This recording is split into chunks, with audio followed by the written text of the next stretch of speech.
Dieu ouvre un chemin là où tout semble fermé.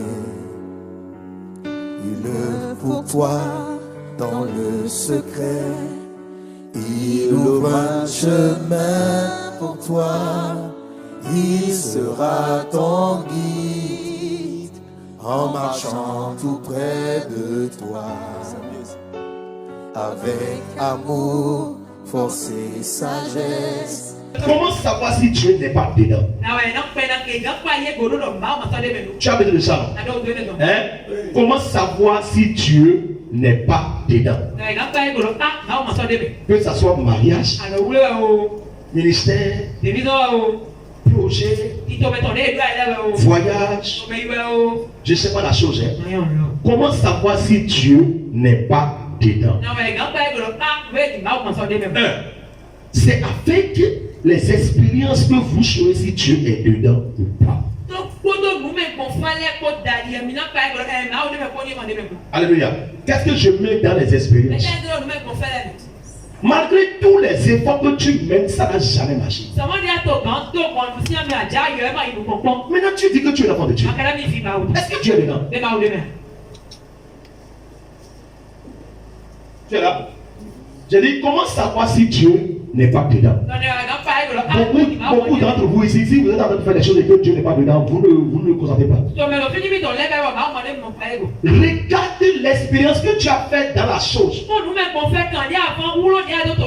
Analyse le passé. Analyse tous les efforts que tu as menés.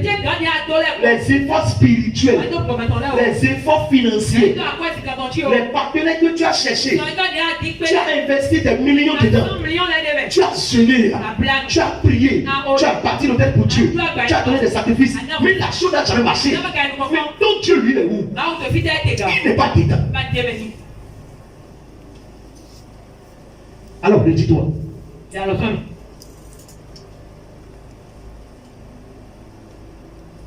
Dieu n'est pas dans la chose. Tu seras fatigué. Dieu n'est pas dans la chose. Tu auras des dettes. Dieu n'est pas dans la chose. Tu vas tomber malade. Tu vas mourir prématurément. Dieu n'est pas dans la... my God. Jesus. Donc, pour savoir si Dieu est dedans ou pas, nous prenons par exemple la vie d'Abraham. Nous allons dire que Dieu n'est pas dedans entre Abraham et Sarah. Après tout, Sarah est commencé. Donc, ça veut dire que Dieu est dans le génie. Isaac et Rebecca.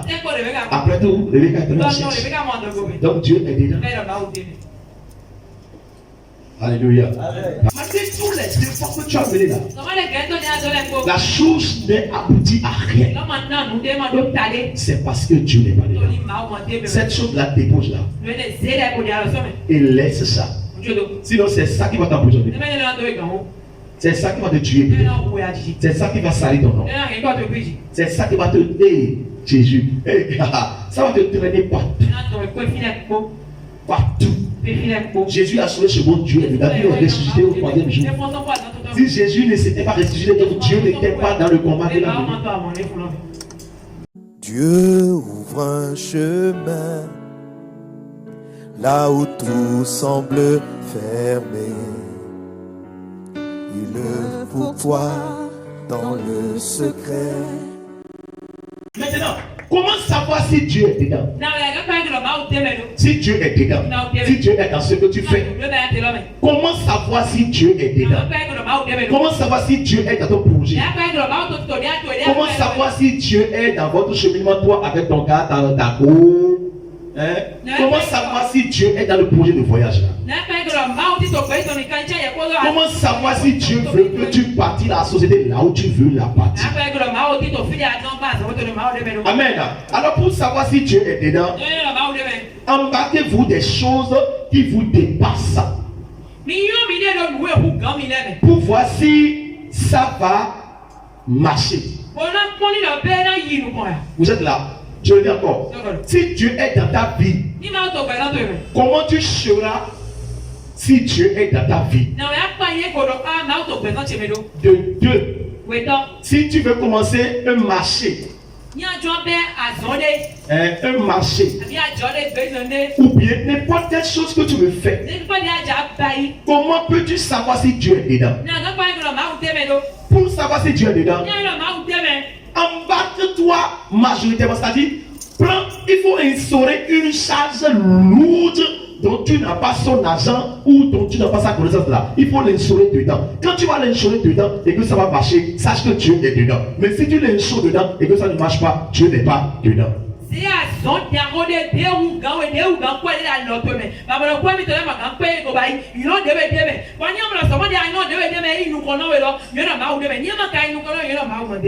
Alléluia. Si ça prendrait, Dieu est dedans. Mais si ça ne prend pas, Dieu n'est pas dedans. J'ai dit, si Dieu n'est pas dedans, tous les efforts que tu vas mener ne vont rien donner. Maintenant, si Dieu est dedans, ce n'est pas quand tu trouves les fruits là que tu vas dire que Dieu est dedans.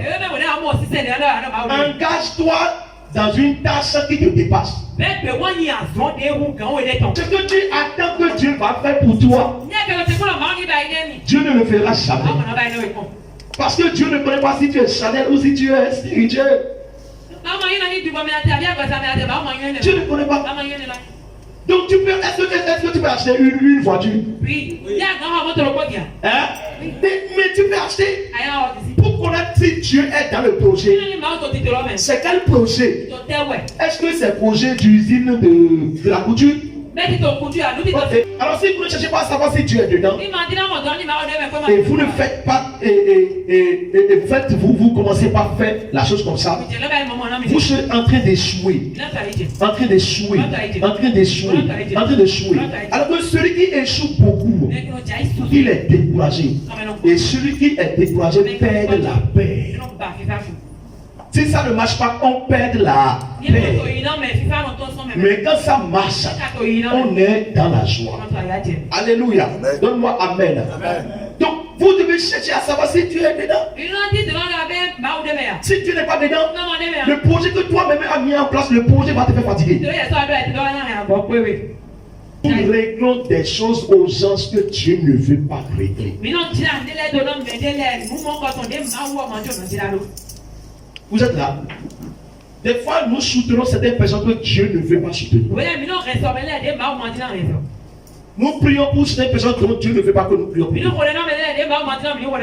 le dis encore, hein? Nous réglons des choses aux gens que Dieu ne veut pas régler.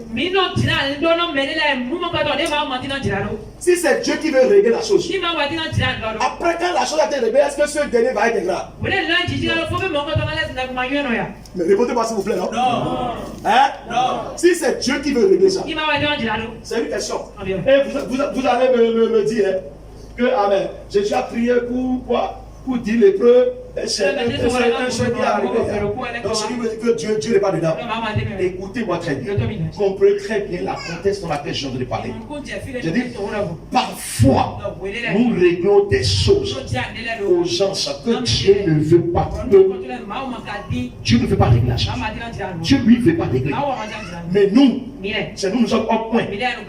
Femme pointe, le plus milliardaire, le plus zélé, le plus amoureux. Dieu peut-être Dieu voudrait que ce dernier n'a qu'à subir cette chose. Il va l'enlever de la chair et l'amener en esprit. C'est pas Dieu ne veut pas l'aider. C'est pas Dieu ne veut pas le soutenir. Mais nous déjà nous avons de compassion d'une manière que il souffre trop. Il souffre trop. On va l'aider.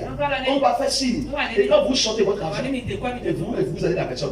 Demain c'est une si Dieu ne veut pas que tu aides la personne, que tu aides la personne va se lever contre toi. Et Dieu ne va pas l'aider. Peut-être Dieu ne veut pas que tu demandes avant de pouvoir aider. Et puisque toi tu es pressé, et c'est ça soif qui te prend. Et tu as vu que celui qui tu veux demander là, il a la possibilité. Ah, il en a la chose. Et maintenant on me dit de ne pas lui demander. Des fois tu vas demander et on va te donner. Et ce qu'on t'a donné aujourd'hui va te retarder pendant 20 ans.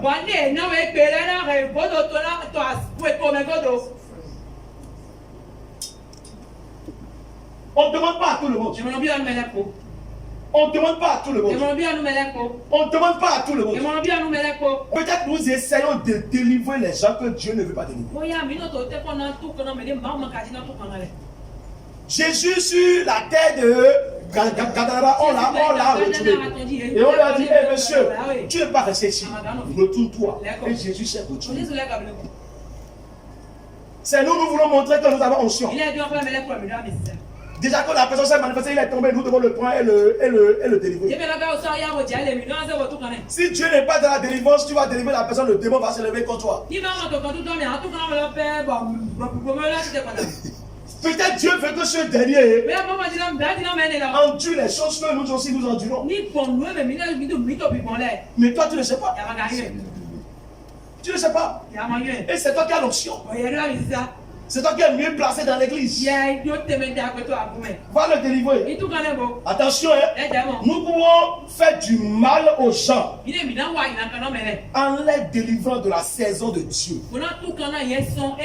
Saison de Dieu. On dit le temps dans lequel Dieu veut le délivrer, Dieu connaît ça. Le temps n'est pas encore arrivé, mais nous sommes précipités pour délivrer la personne. Cette délivrance va devenir une bénédiction sur la vie de la personne.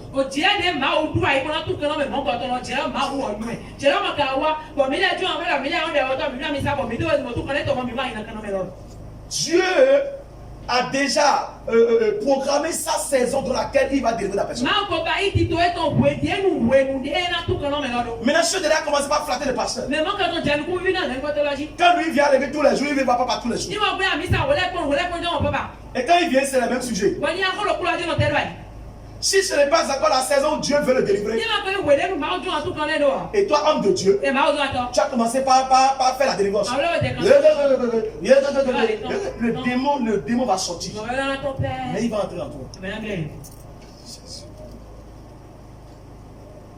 Si ce n'est pas la saison dans laquelle Dieu veut que tu ailles aller demander l'argent,